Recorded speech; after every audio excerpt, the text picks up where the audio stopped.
Bu. Oke, nah hari ini kita akan membahas cash flow, the cash flow statement and cash management. Jadi bagaimana kita bisa memahami pentingnya cash flow for business sustainability. Nah, di sini ada beberapa learning objektif yang ingin kita capai. Nanti kita bisa learn the structure and component of cash flow statement. Jadi nanti di dalam cash flow statement itu kan ada komponen-komponennya dan juga nanti bisa memahami perbedaan antara profit and cash flow ya. Dan juga discuss how manager use cash flow data for operational decision. Oke, dan di sini apa sih dia maksud this cash flow? Saya rasa semuanya sih sudah kalau secara definisi bebas uh, pasti tahu ya dimaksud dengan cash flow statement. Nah, kalau kita lihat untuk basic terminologinya, cash flow statement itu is a financial statement that shows how change in balance sheet and income affect cash and cash equivalents. Jadi di sini dalam balance sheet ini ya statement of financial positions ya. Jadi apa ini semua dalam cash flow statement itu semua berkaitan dengan cash flow baik yang inflows maupun outflows ya. Nah, apa yang menjadi tujuan? Tujuan dari cash flow statement itu adalah to assess a company's ability to generate cash, lalu to pay its debts, lalu juga berkaitan dengan invest in its operations and return value to shareholders. Nah, di sini nanti akan provide a detailed breakdown uh, cash flows baik yang inflows maupun outflows over a period ya. Nah, bisa dalam bentuk quarterly ataupun annually atau yearly ya. Oke, nah di sini kalau kita lihat komponen dari cash flow sendiri, dia dibagi dalam tiga sections, yaitu operating activities, lalu investment activities, dan financing activities. Nah, kalau operating activities ini berkaitan dengan semua cash flow from company's core operations. Jadi core operations-nya ya berkaitan, makanya dia masuk dalam operating activities. Nah, sedangkan kalau Ibu izin investing saya hadir tadi activity, habis dari toilet. oke. Nah, berkaitan investing activities itu berkaitan dengan cash flow from purchase or sales of long-term asset. Jadi bisa dalam berkaitan dengan pembelian properti, equipment maupun investment ya. Itu yang berkaitan dengan investing activities. Nah, sedangkan financing activities ini adalah cash flows from borrowing or repaying debt, lalu juga berkaitan dengan issuing or repurchasing equity, lalu juga paying dividends. Nah, itu masuk ke dalam financing activities. Nah, kita bisa lihat contoh dari operating activities, structure-nya, misalnya cash inflows from customers. Jadi, yang kita, ya, artinya cash inflows from customer itu kan penjualan, ya kan? Lalu adanya cash outflows to suppliers and employees ke supplier, misal pembelian materials dan sebagainya, dan juga ke employees. Nah, kita bisa lihat contoh misalnya receipt from sales, ya, payment for goods and service atau materials tadi, dan juga yang berkaitan dengan interest received, karena dia kan cash and equivalent. Nah, sedangkan investing activities, nah bisa cash inflows from the sales of assets or investment. Jadi tadi yang berkaitan dengan investment ya. Sedangkan yang cash outflows-nya misalnya purchase of long-term asset, ya juga berkaitan dengan investment. Nah, contohnya kita purchase of equipment, ya, lalu sales of property. Nah, kan kita ada PPA, property, plant and equipment, lalu juga akuisisi. Akuisisi bisa acquisition ya bisa berkaitan juga dengan invest. Nah, yang terakhir adalah financing activities. Nah, ini berkaitan dengan issuing shares of borrowing ya. Nah, ini juga cash inflows. Jadi kalau kita menerbitkan shares itu kan ada kita terima uang ya karena ada investment ya. Ada oh ya bahasanya investasi lah karena dari shares itu. Atau kita borrowing, pinjam. Sedangkan kalau cash outflows-nya ya berkaitan dengan misalnya kita repaying loans ya dari pinjaman atau juga pembayaran dividends. Nah, kalau kita issuing shares, it means maka companies should be uh, ada dividends ya. Jadi dia paying dividend ke shareholders. Nah, contohnya issuing stock ya. Issuing stock kita bisa maupun common stock maupun preferred stock. Lalu berkaitan dengan repaying loans dan juga paying dividend. Nah, ini contohnya. Nah, ini adalah cash flow statement yang sederhana saja ya. Jadi partly contoh cash flow statement for the year ending December ya, December 31. Nah, nanti dia tetap dibagi dalam tiga activities tadi, operating activities, misalnya receipt for customer, payment to supplier employee, adanya interest paid ya. Nanti dari investing ada purchase of equipment, lalu sales of investment, nanti total investing activitiesnya berapa. Nah, terakhir adalah financing activities. Jadi kita bisa proceed from borrowing, repayment of loan, lalu kita paying dividends. Nah, nanti total dari seluruh cash itu berapa kenaikan. Nanti eh, kenaikan berapa, ada opening cash balance ya, saldo awal itu ditambah dengan kenaikan, maka saldo akhirnya atau closing cash balance-nya dari total itu. Nah, ini adalah statement of cash flow atau cash flow statement. Nah, di sini kita bisa melihat cash flow versus profit ya. Jadi kadang-kadang suka ini ada sesuatu yang agak berbeda ya. Kalau cash flow dia represents actual cash entering and leaving the business. Kan namanya jaga arus kas ya. Jadi ya tadi yang berkaitan dengan uh, cash inflows maupun cash outflows. Nah, jadi dia memang mereflect the company's liquidity ya, likuiditas perusahaan atau yang ya kemampuan to pay bills ya. Nah, sedangkan berbeda profit itu represent earnings after all revenue and expenses have been accounted for. Jadi ya revenue dikurangi expense. Jadi uh, revenue itu kan ya pendapat dari hasil penjualan ya, unit yang terjual dikalikan harga jual. Nanti dikurangi dengan cost of goods sold dan expenses. Expenses bisa operating expense ataupun kita sering namakan period cost. Nah, di sini profit does not always equate to cash flows due to non-cash items like depreciations or change in working capital.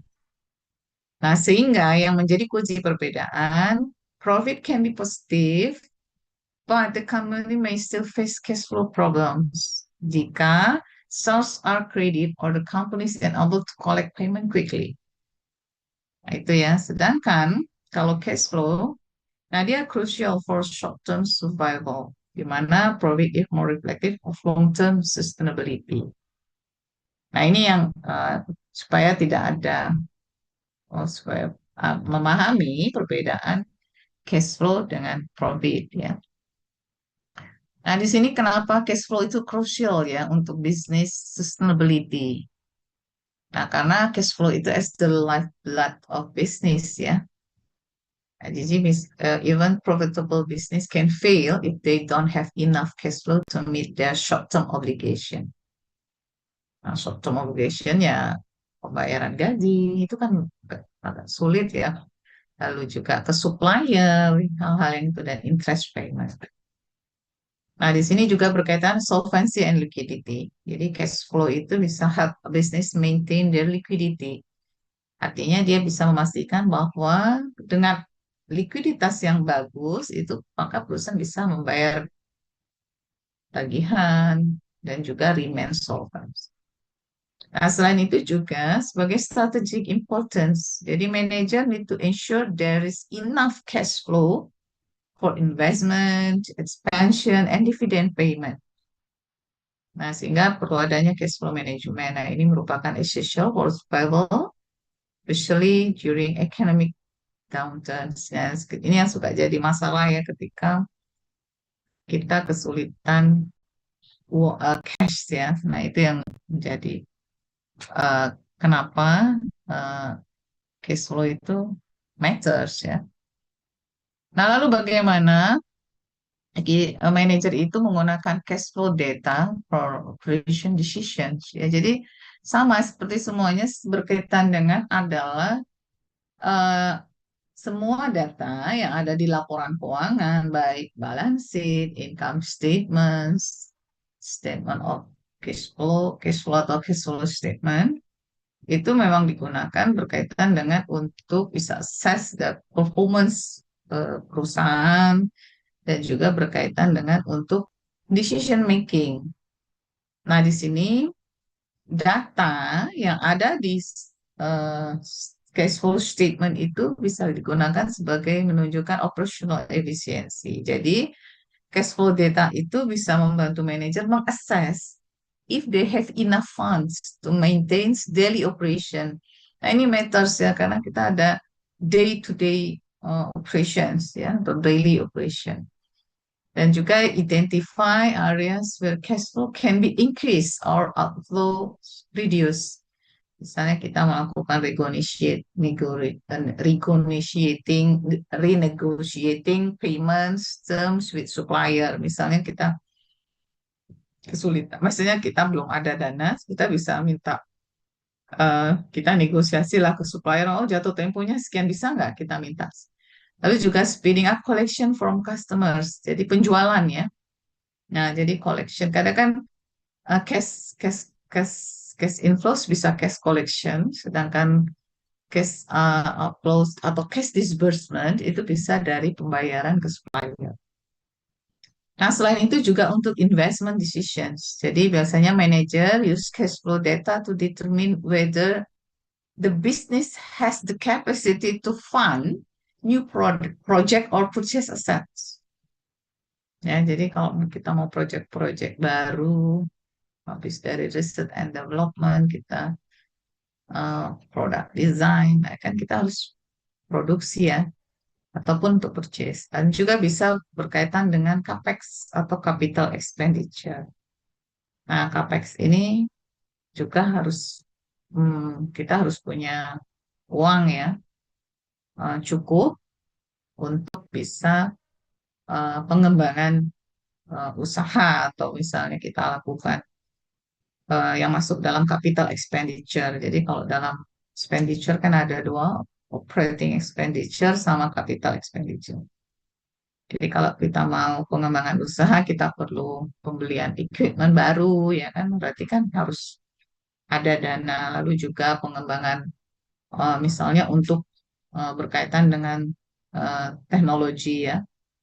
Nah, perkembangan teknologi ini sangat sangat pesat sehingga kita harus mengikuti dan ini investasi di teknologi ini tidak murah. Atau ketika kita masuk ke pasar baru ya, new market. Nah, ini harus bakar uang dulu lah istilahnya.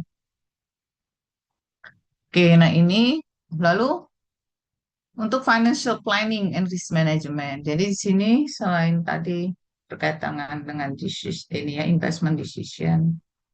Nah, ini bisa financial planning and risk management. Ini bisa helps manager plan to for future cash requirement. Misalnya kita mau loan repayment, ya kan, juga berkaitan dengan expected capital expenditure. Nah, selain itu juga apa? Helps identifying potential liquidity issues ahead of time. Nah, ini juga ya. Jadi risk management. Jadi so actions can be taken before cash shortfalls occur. Jadi kita sudah mengambil ancang-ancang sebelum nanti kita mengalami cash shortfalls. Nah, selain itu sebagai dividend decisions. Nah, ini manajer menggunakan cash flow data juga untuk menentukan if there is enough available cash to pay out dividend to shareholders. Nah, biasanya dividend decision ini dari hasil RPS, dari profit yang diperoleh, berapa yang harus ditahan yang menjadi return earning, dan berapa yang akan dibagi dalam bentuk dividen. Nah, itu berkaitan dividend decision. Nah, ini adalah apa managing cost flow, cash flow-nya kita identify cash inflow dan outflows ya. Nah, yang biasanya yang cash inflows berkaitan dengan receipt from customers ya. Jadi cash collection ya atau cash yang kita collect dari hasil penjualan. Nah, kadang-kadang cash collection ini ada terms biasanya bisa dalam bentuk berapa, misalnya ditentukan dibagi dalam misalnya oh dari total penjualan 50% bayar bulan ini, 50% bayar bulan depan. Itu masih tetap cash collection. Lalu juga berkaitan loan atau equity issuance. Jadi cash from borrowing or issuing shares ya. Nah, cash inflows-nya lalu juga sales of assets. Jadi kita dari hasil penjual properti atau PPA, property plant and equipment ataupun juga berkaitan dengan investment.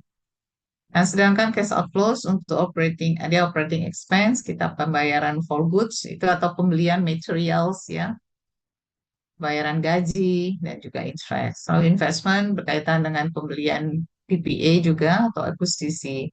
Sedangkan cash flow bisa juga dalam bentuk financing cost, jadi kita repayment of loans ya, dan juga dividen paid to shareholders. Nah, di sini menjadi cash flow management tipsnya ya kita harus bisa maintain an appropriate level of working capital. Jadi juga kita bisa mengimplement strategi first quicker collection dan juga delaying payment. Nah, tanpa kita harus merusak hubungan dengan supplier. Nah, jadi ini yang menjadi manajemen tipsnya. Dan juga kita harus monitor cash reserve ya to cover untuk short term liabilities. Nah, ini short term liabilities ini memang kita harus bisa memaintain cash-nya karena jangka pendek itu nggak berasa ya. Nanti tiba-tiba harus bayar ini, nah sedangkan uang belum ada. Nah, ini adalah monitor cash receipt, cash reserve sih. Nah, di sini yang menjadi challenge dalam kaitan dengan cash flow. Nah, adalah challenge for managers yang berkaitan dengan timing issues ya. Jadi kadang-kadang sering terjadi mismatch antara cash inflows dan outflows. Ya, artinya apa? Jadi kadang-kadang cash comes is lower than payment need to be made ya. Jadi cash collection kita lebih lambat dibandingkan cash disbursement. Nah, ini yang suka kadang-kadang. Nah, ini memang harus harus ada ada menjadi concern manager berkaitan dengan kewajiban-kewajiban jangka pendek yang harus dibayar. Lalu juga adanya over reliance on borrowing. Jadi kita terlalu relying too much of financing activities to meet cash flow needs. Ini kadang-kadang dihadapi di dalam perusahaan. Dan juga poor sales ya, adanya declining sales atau slow customer payment. Nah, ini juga bisa menyebabkan terjadinya cash flow difficulties even when profit are still being made. Jadi karena ada kewajiban-kewajiban. Kan jadi tadi kan beda ya cash flow tadi dengan profit. Nah, lalu bagaimana kita bisa mengatasi challenges yang dihadapi oleh manajer ya? Kita memang harus membuat cash flow forecasting. Jadi kita akan project cash inflows dan outflows in advance ya di depan. Jadi seperti kira-kira ya kayak bikin estimasi ya anggaran kira-kira berapa sih cash inflow dan outflows yang kita ini. Nah, ini untuk apa? Adanya avoid liquidity crisis. Lalu juga berkaitan dengan cost control. Nah, kita melakukan review ya untuk operating cost dan streamline unnecessary expenditure. Jadi yang tidak expenditure yang sifatnya tidak kurang berini. Nah, nanti untuk bagaimana kita akan diskusikan. Nanti saya sudah bukan nanti, sudah saya masukkan di BIG untuk case study kita ya. Jadi kita akan diskusi skenario-nya ini adalah growing e-commerce companies ya. Jadi dia expanding rapidly, jadi dia selain strong sales company juga dia ada cash flow issues ya because customers often take longer to pay invoice. Ini kadang-kadang pasti adalah terjadi yang berkaitan dengan cash collection dan juga companies is heavily reliant on inventory purchases. Nah, nanti kita akan bagi dalam tiga ya, bagaimana kita bisa mengaccelerate receivables, lalu juga inventory management, dan juga use of credit. Nah, kalau accelerate biasanya berkaitan dengan ini, kalau accelerate receipt biasanya kita over early payment discount to customer. Jadi itu adalah untuk meningkatkan pembayaran yang lebih cepat. Jadi kalau yang bayar dalam waktu misalnya eh, 10 hari ya, misal terms tertentu, maka dia akan mendapat diskon sekian persen. Dan juga nanti bisa solution dengan inventory management, ya kita akan optimize inventory levels to avoid excess stock. Jadi inventory yang banyak juga di perusahaan itu nggak bagus. Jadi turnover inventory itu harus harus cepat ya. Lalu juga use of credit. Jadi kita melakukan negotiate better terms with supplier, or secure a short-term loan to cover temporary cash shortage. Jadi ketika misalnya kita mengalami cash shortage ya. Nah ini misalnya untuk cash disbursement bayaran ke supplier bisa nggak kita minta terms-nya yang agak panjang misalnya karena ketika kita mengalami uh, apa kendala dalam cash. Nah ini uh, summary dari seluruhan. Jadi structure of cash flow statement terdiri dari tiga: operating activities, investing activities, and financing activities. Nah, di sini juga kita harus memahami perbedaan cash flows versus profit ya.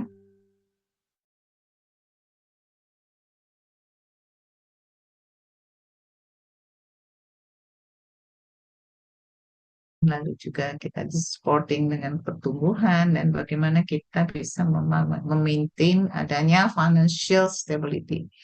Lalu juga berkaitan dengan decision making, kita bisa menggunakan cash flow data untuk berkaitan dengan operational decision, juga plan for the future, and memastikan adanya sustainability business operation atau bisnis itu akan terus going concerns ya kalau dalam istilah accounting itu going concerns jadi keberlangsungan dari bisnis. Nah ini nanti akan kita diskusikan di dalam apa case study-nya. Nah ini ada conclusion. Strong understanding of cash flow statement, effective cash flow management is essential for making informed business decision and ensuring the company's long-term sustainability. Nah, ini yang menjadi peringatan buat kita adalah profitable companies can still face liquidity issues ya, sehingga manajer itu harus memonitor baik profit maupun cash flow. Oke, saya rasa untuk itu topik kita akan diskusikan apa eh, case study yang akan kita